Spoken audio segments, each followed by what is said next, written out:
नमस्कार साथियों, स्वागत है आपका आपके अपने YouTube चैनल DS ऑफिशियल शिक्षा में। तो साथियों, आज हम आए हैं राष्ट्रीय मानवाधिकार आयोग के बारे में जानकारी लेने। तो पॉलिटी की क्लास में राष्ट्रीय मानवाधिकार आयोग का जो एक संकल्पना रखा गया है, उसमें कहा गया है कि मानवाधिकार आयोग इसलिए बना गया क्योंकि व्यक्ति को जो मनुष्य के रूप में होने से जो अधिकार प्राप्त होने चाहिए वो राष्ट्रीय मानवाधिकार के तहत दिया जाता है। यद्यपि हमारे संविधान में तो इसकी व्यवस्था मौलिक अधिकारों के रूप में की गई है, लेकिन जो मानव अधिकारों के जो वर्ग निम्न वर्ग के लोग हैं, जिनके पास पूर्णतः जो है हर संसाधन उपलब्ध नहीं है, वो इसका उपयोग करके और अपने अधिकारों की रक्षा आयोग द्वारा करवाते हैं। आयोग इनको निःशुल्क सहायता प्रदान करता है और सहायता के जरिए इनको जो है विशेष अधिकार भी प्राप्त है कि ये अपने अधिकारों के लिए आयोग से संकल्पना आयोग भी इनके अधिकारों का जो है हनन होने की स्थिति में निःशुल्क सेवा प्रदान करता है, उनके अधिकारों को बचाता है। तो राष्ट्रीय मानवाधिकार आयोग की स्थापना इसीलिए की गई थी कि कहीं किसी व्यक्ति के अधिकारों का हनन न हो। तो ये राष्ट्रीय अधिकार आयोग का जो स्थापना हुआ था वह वर्ष 1948 में ही हो गया था, लेकिन फिर इस बाद में इसका जो है इस पे संशोधन करने की जो एक संकल्पना तैयार की गई और उसमें संशोधन किया गया। तो आइए देखते हैं। तो मानवाधिकार आयोग राष्ट्रीय जो मानवाधिकार आयोग की रक्षा हेतु राष्ट्रीय मानवाधिकार आयोग वर्ष 1900 मानवाधिकार आयोग की रक्षा हेतु राष्ट्रीय मानवाधिकार नेशनल ह्यूमन राइट्स कमीशन, यह एक संवैधानिक निकाय है, यानी स्टैट्यूटरी बॉडी है। इसको जो है बदला नहीं जा सकता, ये संवैधानिक निकाय है। इसका गठन संसद में पारित मानवाधिकार संरक्षण अधिनियम 1993 के अंतर्गत हुआ। वर्ष 1990 में पूरे विश्व में राष्ट्रीय मानवाधिकार आयोग को संरक्षण की दिशा में अनेक प्रयत्न किए गए। भारत में पुलिस आयोग जो पुलिस कमीशन है और जो है की रिपोर्ट में राष्ट्रीय मानवाधिकार आयोग की स्थापना पे बल दिया गया, यानी पुलिस व्यवस्था जो थी उसने जो है रिकमेंडेशन अपना दिया कि राष्ट्रीय मानवाधिकार आयोग की स्थापना की जानी चाहिए, जिस पे बल दिया गया और राष्ट्रीय मानवाधिकार आयोग को स्थापित किया गया। जिसके पश्चात राष्ट्रीय मानवाधिकार आयोग के बारे में जान ले तो उच्चतम न्यायालय की शक्तियों का विरोध नहीं वरन पूरक है, यानी ये जो उच्चतम न्यायालय है उसके शक्तियों का जो ये विरोध नहीं करता है बल्कि वह इसका पूरक है, क्योंकि मानवाधिकार आयोग की रक्षा के लिए उच्चतम न्यायालय के कार्यों के बोझ को कम करने के उद्देश्य से ही राष्ट्रीय मानवाधिकार आयोग की स्थापना की गई थी। जो मानव के अधिकार हैं उनके रक्षा के लिए और जो न्यायालय है उनके बोझों को कम करने के लिए कि जल्दी से जल्दी मामले का जो छोटे मामले हैं और निम्न स्तर पे हैं उनको बचाने के लिए इस आयोग की स्थापना की गई। और अंतर्राष्ट्रीय संधियों जैसे पेरिस संधि के अनुसार भारत में मानवाधिकार आयोग की स्वायत्तता पर अधिक बल प्रदान किया गया है। यह एक बहुउद्देशीय संस्था है जिसमें एक अध्यक्ष और 4 अन्य सदस्य होते हैं। ये सभी सदस्य स्थायी होते हैं, मतलब इनको हटाया नहीं जा सकता। इनका कार्यकाल 5 वर्ष का होता है और ये 70 वर्ष की आयु तक जो है अपने पद पर बने रह सकते हैं। तो राष्ट्रीय मानवाधिकार आयोग का अध्यक्ष उच्चतम न्यायालय का अवकाश प्राप्त मुख्य न्यायाधीश होता है और 2 सदस्य उच्चतम न्यायालय अथवा उच्च न्यायालय के कार्यरत अथवा अवकाश प्राप्त न्यायाधीश होते हैं तथा 2 अन्य सदस्य वे व्यक्ति होते हैं जो मानवाधिकार के अंतर्गत आते हों, जो उसकी विभाग से आते हों। पहला जैसे हो गया राष्ट्रीय अल्पसंख्यक आयोग का अध्यक्ष, राष्ट्रीय महिला आयोग का अध्यक्ष, राष्ट्रीय अनुसूचित जाति का आयोग का अध्यक्ष और राष्ट्रीय अनुसूचित जनजाति आयोग का अध्यक्ष।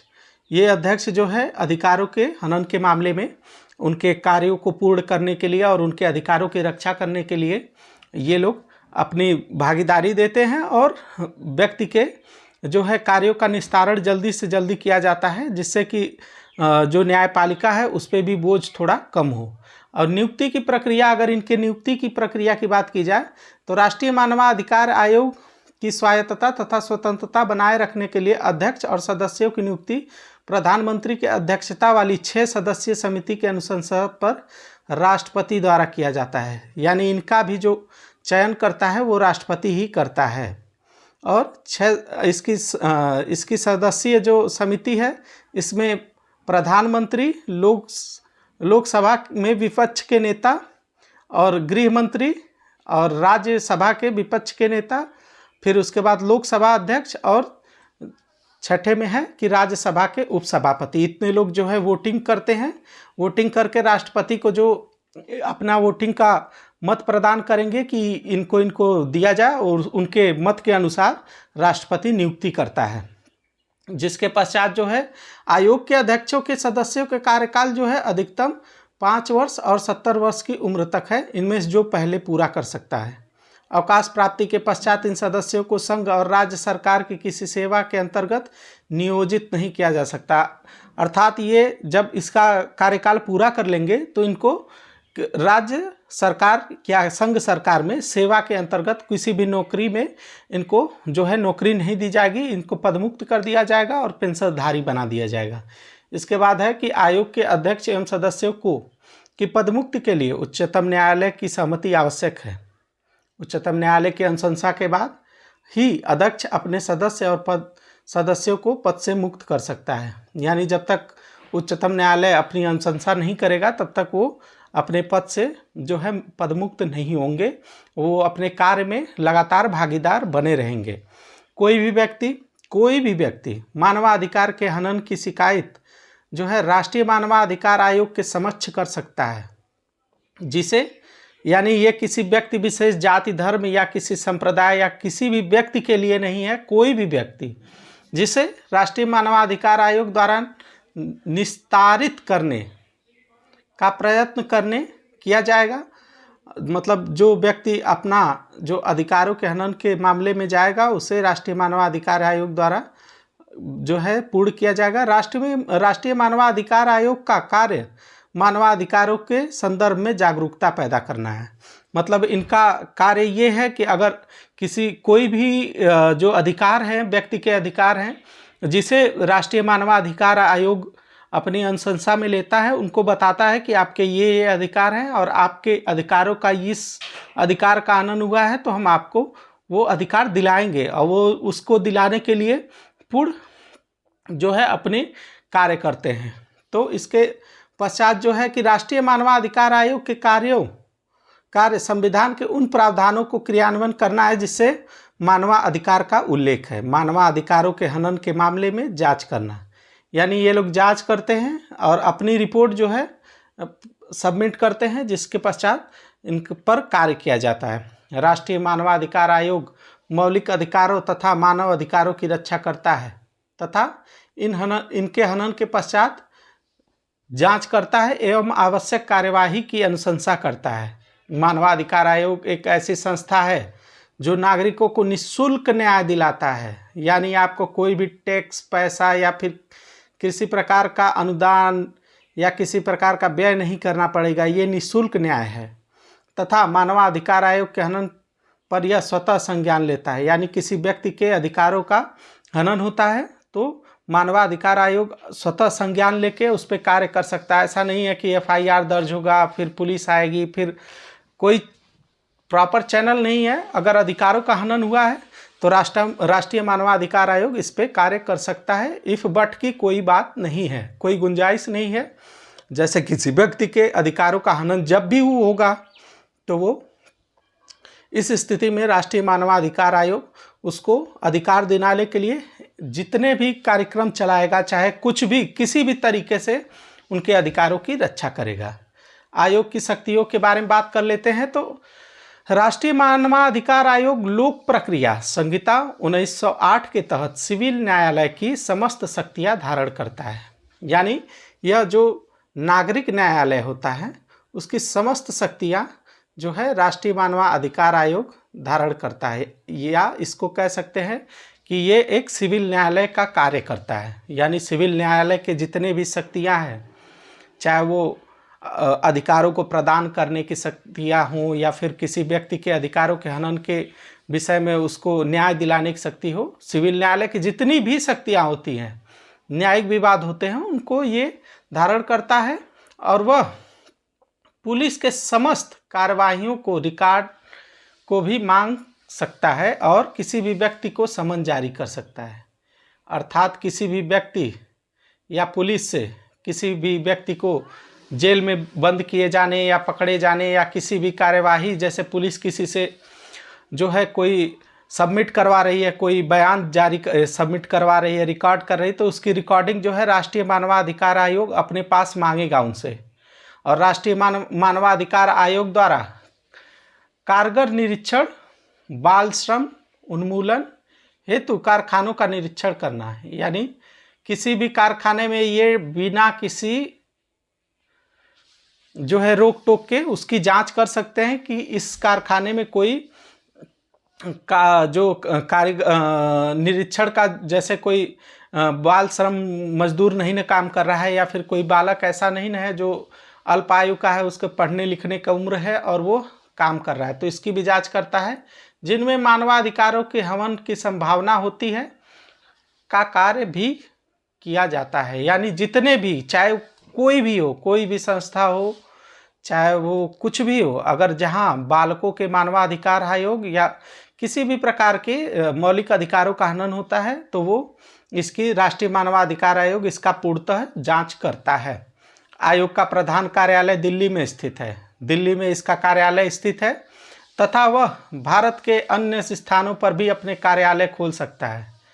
यानी ये जरूरी नहीं है कि जैसे भारत का सुप्रीम कोर्ट है तो वो दिल्ली में है, तो ऐसा नहीं है कि दिल्ली से बाहर रहिए, वो ऐसा कुछ नहीं है। ये जहाँ चाहे अपना एक ऑफिस खोल सकता है। आयोग की कार्य प्रणाली तथा वह इसके अनुसार कार्य करने के लिए अधिकृत है।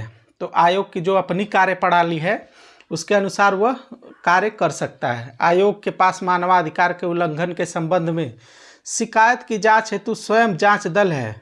इसके अतिरिक्त आयोग केंद्र और राज्य के सरकारों की किसी भी अधिकारों या जांच एजेंसियों की सेवाएं ले सकता है। यानी अगर आयोग जब भी चाहे तो जितनी जांच एजेंसियां हैं, जैसे सीबीआई या फिर कोई भी एजेंसी हो गई, वो इसके उससे जो है जितने भी डाटा चाहे वो मांग सकता है और उसके विरुद्ध कार्रवाई करना चाहे कार्रवाई कर सकता है, उसको छोड़ना चाहे छोड़ सकता है। तो ये उन पर डिपेंड करता है। इसके पश्चात यह दोषी लोक सेवक के विरुद्ध बंदीकरण हेतु कार्यवाही प्रारंभ करने के संबंधित सरकार या प्राधिकरण को सिफारिश करता है। यह संबंधित सरकार या प्राधिकरण से पीड़ित व्यक्ति तत्काल अंतरिम सरकार सहायता प्रदान करने की सिफारिश करता है। अर्थात यह लोक सेवक के विरुद्ध बंदीकरण हेतु कार्यवाही करता है। जो लोक सेवक हैं, जैसे आईएएस हो गए, आईपीएस हो गए, उनके विरुद्ध बंदीकरण हेतु कार्यवाही करता है। जैसे ये किसी को बंदी बना लिए हैं तो उसको ये जांच कर सकता है। प्रारंभ के लिए संबंधित सरकार या प्राधिकरण की सिफारिश करता है। यह संबंधित सरकार या प्राधिकरण से पीड़ित व्यक्ति को तत्काल अंतरिम सहायता प्रदान करने की भी सिफारिश करता है। व्यक्ति अगर आर्थिक रूप से कमज़ोर है, विकलांग है, पीड़ित है, उसका कोई सहायक नहीं है, तो वो उसको सहायता प्रदान करने के लिए मांग कर सकता है और उसको सहायता दिलवाने का वचनबद्ध है। राष्ट्रीय मानवाधिकार आयोग में पहुंचने एवं शिकायत दर्ज करने के लिए पैसा भी नहीं खर्च होगा और लोगों की समस्या का निपटारा भी यथाशीघ्र हो सकेगा। यानी अगर कोई भी व्यक्ति राष्ट्रीय मानवाधिकार आयोग में अपने अधिकारों के हनन के उपरांत जाता है, उनसे कहता है कि भाई हमारे जो है अधिकार हनन हो रहे हैं और इसके संबंध में आप हमें जवाब दीजिए, तो उनके समस्याओं का निपटारा करने के लिए राष्ट्रीय मानवाधिकार आयोग जो है, अब व्यक्ति जाएगा, कोई भी पैसा यानी किसी भी प्रकार का स्टाम्प शुल्क या फिर एक अपना लेटर लिखेगा, जारी करेगा, लेटर लिख के आयोग को देगा, आयोग इस पे कार्य करेगा। अगर यह कार्य मतलब व्यक्ति सही उद्देश्य के लिए या सही जो है अनुशंसाएं करता है, सही मांग करता है, तो उस पर आयोग निश्चित ही कार्य करेगा, उसमें कोई भी जो है बात नहीं है। और इसके उपरांत राष्ट्रीय मानवाधिकार आयोग की सीमाएं, तो राष्ट्रीय मानवाधिकार आयोग द्वारा दी गई अनुशंसाएं सलाहकारी होती हैं। यानी ये केवल सलाहकारी होती है। इसलिए राष्ट्रीय मानवाधिकार आयोग को न तो किसी व्यक्ति को दंडित करने का अधिकार है, न ही किसी व्यक्ति को आर्थिक या अन्य प्रत्यक्ष सहायता देने का अधिकार है। आयोग की सलाह पर सरकार द्वारा व्यक्ति को जो भी उचित दंड या फिर आर्थिक मदद जो भी देना होगा वो सरकार देगी, ना कि आयोग देगा। आयोग का कार्य केवल सलाह देना है। क्या देना है? सलाह। सलाह से ज़्यादा आयोग कुछ नहीं कर सकता। ऐसा नहीं है कि आप आयोग में गए, आयोग से मांग किए कि मेरा जो है ये कोई भी दिक्कत हुई, तो आयोग डायरेक्ट, यानी ये डायरेक्ट प्रिंसिपल नहीं है। यह जो है केवल एक सलाहकारी संस्था है, एडवाइजरी जो है संस्था है, और इसका जो है ये इनकी सीमाएं हैं। और यह आयोग की सलाह पर सरकार पर बाध्यकारी नहीं होता है, यानी किसी भी सलाह पर आयोग का जो है बाध्यकारी नहीं है। ऐसा नहीं है कि आयोग बोल दिया तो उसको करना ही करना है। सरकार उस पर समीक्षाएं करवा सकती है, न्यायालय में भेज सकती है, अपने द्वारा जांच करवा सकती है, इसके उपरांत दे सकती है। फिर भी यह प्रावधान है कि सरकार 1 माह की अवधि में आयोग को सूचित करेगी कि उक्त विषय पर किस प्रकार की कार्यवाही की जाएगी। यानी सलाहकारी तो है, लेकिन अगर मानवाधिकार आयोग जब भी इसकी बात करता है तो सरकार 1 महीने के अंदर उस पर जो है अपना लिखित जो है भेजेगी, लिखित रूप से, कि भाई इस पे कार्य होगा कि नहीं होगा। ये आयोग को इतनी शक्ति प्राप्त है। फिर जम्मू कश्मीर तथा पूर्वी राज्यों में नक्सलियों के विरुद्ध की गई कार्यवाही में मानवाधिकार के हनन के आरोप लगाए जाते हैं, लेकिन इनकी जांच करने का अधिकार आयोग को नहीं है, बल्कि आयोग इन मामलों की जांच सरकार को निर्देश देती है। अर्थात जो भी कहीं भी, जैसे पूर्वी राज्य हो गए, जैसे नॉर्थ ईस्ट हो गया, वहाँ पे जो आतंकवादी घटनाएं या फिर जो है व्यक्ति का घुसपैठियों की जो एक सीमा होती है अंदर बाहर करना उससे, तो उसमें जो है चाहे एनकाउंटर हो गया, पैरामिलिट्री फोर्स, मिलिट्री फोर्स द्वारा व्यक्ति को मार दिया जाता है, या फिर कोई भी जो है मारा जाता है, तो उसमें वो जाता है मानवाधिकार आयोग के पास और वो अपने अधिकारों की मांग करता है। लेकिन उनके अधिकारों की रक्षा ये नहीं कर सकते, क्योंकि जो है ये तो देश के सुरक्षा का जब भी मामला आएगा तब ये आयोग जो है उस पर अनुशंसा नहीं करेगा। फिर मानवाधिकार आयोग अधिनियम 1993 में यह प्रावधान किया गया है कि मानवाधिकारों से संबंधित राज्य आयोग और जनपद समितियों की स्थापना होगी, परंतु राज्य सरकार आयोग ने स्थापना में विशेष रुचि नहीं दिखाई है। अर्थात मानवाधिकार आयोग 1993 में यह कहा गया कि मानवाधिकार आयोग राज्यों में भी स्थापित किया जाएगा, लेकिन आयोग ने इस पर किसी भी राज्य सरकारों ने इस पर विशेष रुचि नहीं दिखाई। अर्थात आयोग का ये मन नहीं था कि उनके जो है राज्यों में जो है मानवाधिकार आयोग की स्थापना की जाए। परंतु मानवाधिकार संशोधन अधिनियम 2006 और संसद ने मानवाधिकार संरक्षण संशोधन अधिनियम 2006 पारित किया, जिसमें राज्य मानवाधिकार आयोग के सदस्यों की संख्या 5 से घटाकर 3 कर दी गई। यानी राज्य में मानवाधिकार आयोग है उसके सदस्यों की संख्या जो है 5 से घटाकर 3 कर दी गई। मानवाधिकार आयोग के सदस्यों की नियुक्ति के लिए अर्हता शर्तें में परिवर्तन किया गया। मानवाधिकार आयोग के साथ उपलब्ध जांच एवं अनुसंधान तंत्र सशक्त किया गया। अर्थात ये जो है राज्यों में भी जांच उच के लिए सशक्त प्रावधान कर दिया गया। इसके बाद आयोग को जांच के दौरान भी क्षतिपूर्ति की अनुशंसा करने का अधिकार देकर सशक्त बनाया गया। यानी पहले जो है क्षतिपूर्ति नहीं था, लेकिन फिर उसे क्षतिपूर्ति देने के लिए उनको जो है सशक्त करने के लिए क्षतिपूर्ति देना एक नियम बनाया गया। और राष्ट्रीय मानवाधिकार आयोग संरक्षण को राज्य को सूचित किए बिना बंदी गृहों से जाने का अधिकार दिया गया। यानी कोई भी राष्ट्रीय मानवाधिकार आयोग का जो अधिकारी है वह राज्य सरकार को बिना किसी सूचना के वह जो है जेल में जा सकता है। वहाँ पे जेल में जाके और व्यक्ति से, बंदी से मिलेगा उसकी जो है और गवाहों का साक्ष्य अभिलेखकरण करने की प्रक्रिया को मान्य करेगा। यानी वो किसी व्यक्ति से जाकर मिलकर उसके गवाह को नोट कर सकता है, रिकॉर्ड कर सकता है और वो जो है न्यायालय के समक्ष पेश कर सकता है और उसको जो है मजबूती प्रदान की गई है। यानी प्रक्रिया में अभिलेखीकरण की प्रक्रिया को मजबूती प्रदान की गई, यानी वो किसी से भी जांच कर सकता है। अब यह स्पष्ट करना कि राष्ट्रीय मानवाधिकार आयोग तथा राज्य मानवाधिकार आयोग के अध्यक्ष इन दोनों आयोगों के सदस्यों से भिन्न स्थिति में रहते हैं।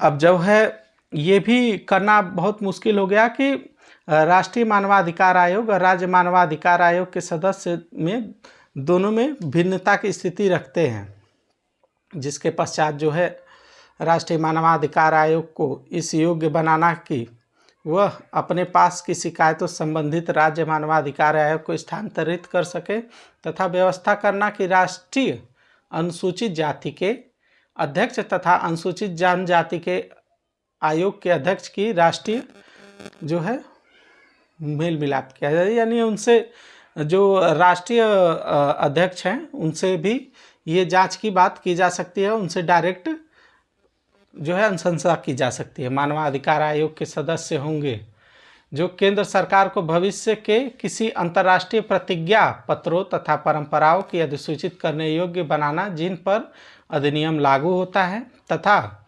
मानवाधिकार संरक्षण संशोधन विधेयक 2018 केंद्रीय मंत्रिमंडल ने देश में मानवाधिकारों के बेहतर संरक्षण और संवर्धन के लिए मानवाधिकार संरक्षण संशोधन विधेयक 2018 को स्वीकृति दे दी। इस संशोधन से भारत में मानवाधिकार और संस्था को और मजबूती मिलेगी। अर्थात जो है अगर व्यक्ति 2018 के अनुसार मंत्रिमंडल जो है मानवाधिकारों की संरक्षण करता है तो उस पर मानवाधिकार आयोग को और मजबूती मिलेगी और संस्थान अपने दायित्वों और भूमिकाओं तथा जिम्मेदारियों को कारगर निष्पादन कर सकेंगे। यानी अगर इनको ज़्यादा से ज़्यादा पावर दी जाएगी तभी तो कार्य करेंगे। अर्थात संशोधन अधिनियम से मानव अधिकार संस्थान जीवन स्वतंत्रता समानता तथा व्यक्ति के सम्मान से संबंधित अधिकार को सुनिश्चित करने से में सहमत वैश्विक मानवों का परिपालन करेंगे। अर्थात कोई भी व्यक्ति है उसको जो है जीवन की स्वतंत्रता, ऐसा नहीं है कि ज़बरदस्ती किसी को बंधुआ मजदूर बनाया गया या फिर उसको बना के और उसको जो है पूर्ण भोजन कपड़ा मकान या फिर जो वित्तीय जो डेली का जो उनका सैलरी होता है उसे नहीं देकर और जोर ज़बरदस्ती कार्य कराया जाए तो उस पर कार्य करेगी। स्वतंत्रता ऐसा नहीं है कि किसी व्यक्ति को ज़बरदस्ती अपने घर काम में पैर लगा दिया या किसी फैक्ट्री में या कहीं भी काम पे लगाया गया। और समानता अर्थात ऐसा नहीं है कि किसी व्यक्ति को समानता मतलब सबको समान भाव से दिया जाएगा, जिसमें अगर कहीं आरक्षण की बात है तो उसको छोड़कर और अन्य व्यक्ति को एक समान रूप से उसके जो अधिकार हैं उसको मिलना आवश्यक है।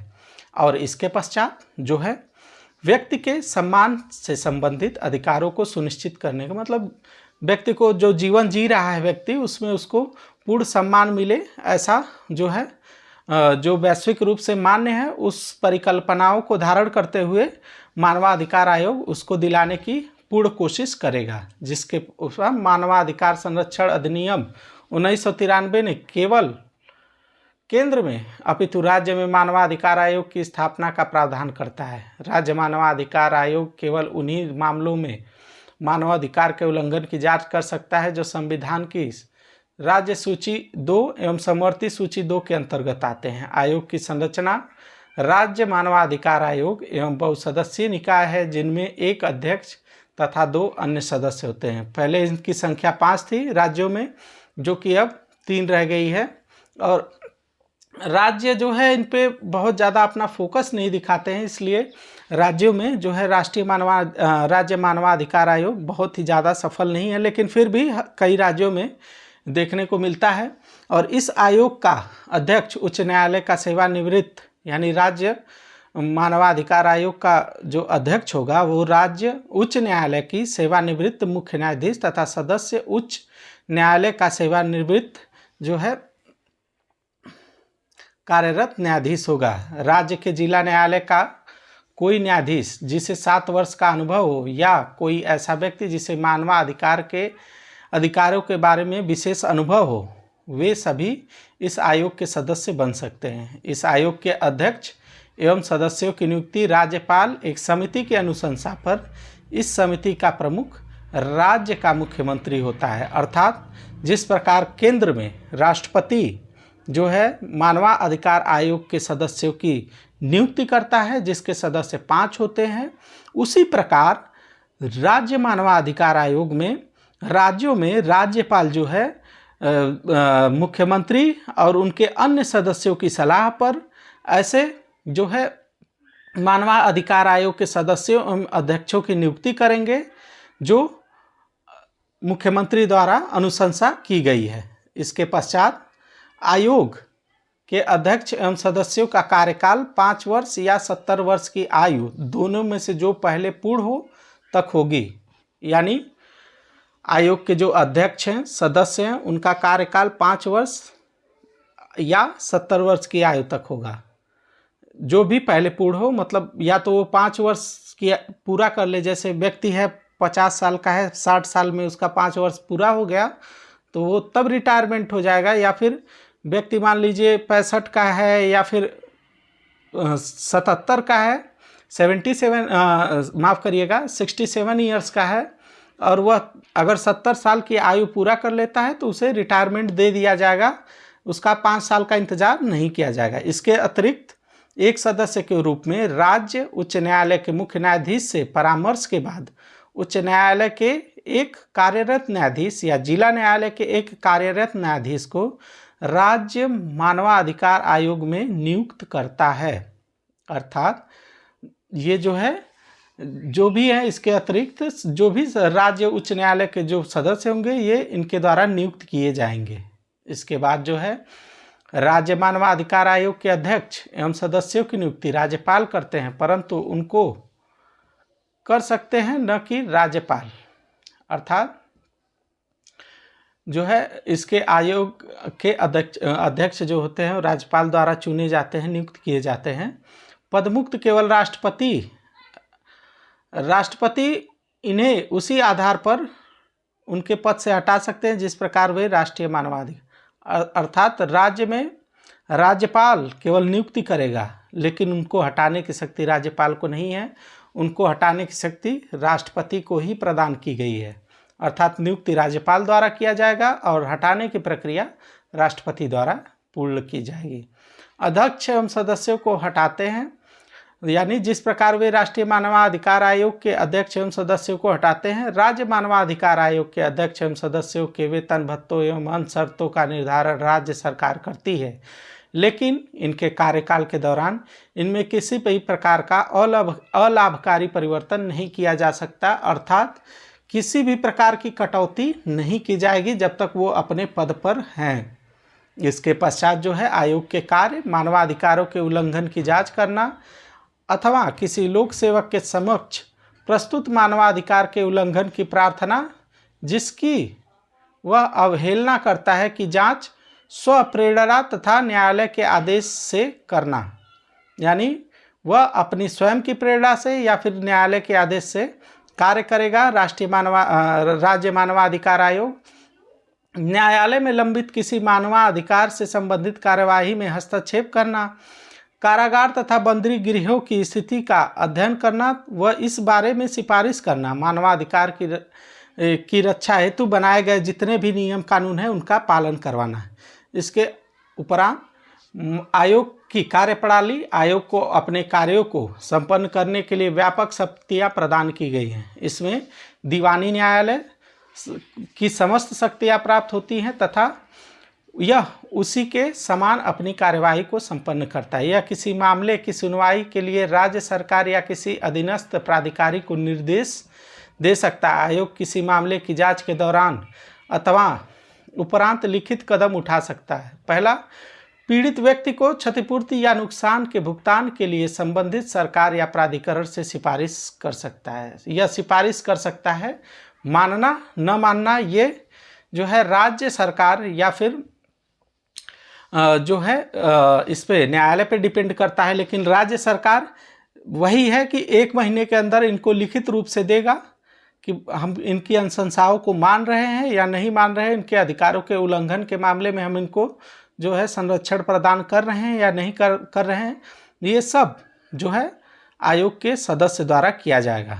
तो साथियों, मैं जो है ये विश्वास करता हूँ कि आपको जो है ये क्लास बहुत ही अच्छी लगी होगी। तब हमसे जुड़े रहें और अपने दोस्त मित्र साथियों को हमसे जोड़ें, क्योंकि आपके एक लाइक, शेयर और कमेंट से हमें फ़र्क पड़ता है। तो साथियों, हमसे जुड़ें, अपने दोस्तों, मित्रों और सभी परिजनों को जोड़ें और हमसे जो है जो भी इस क्लास में त्रुटियां हुई उसको क्षमा चाहता हूं। तब तक के लिए धन्यवाद साथियों।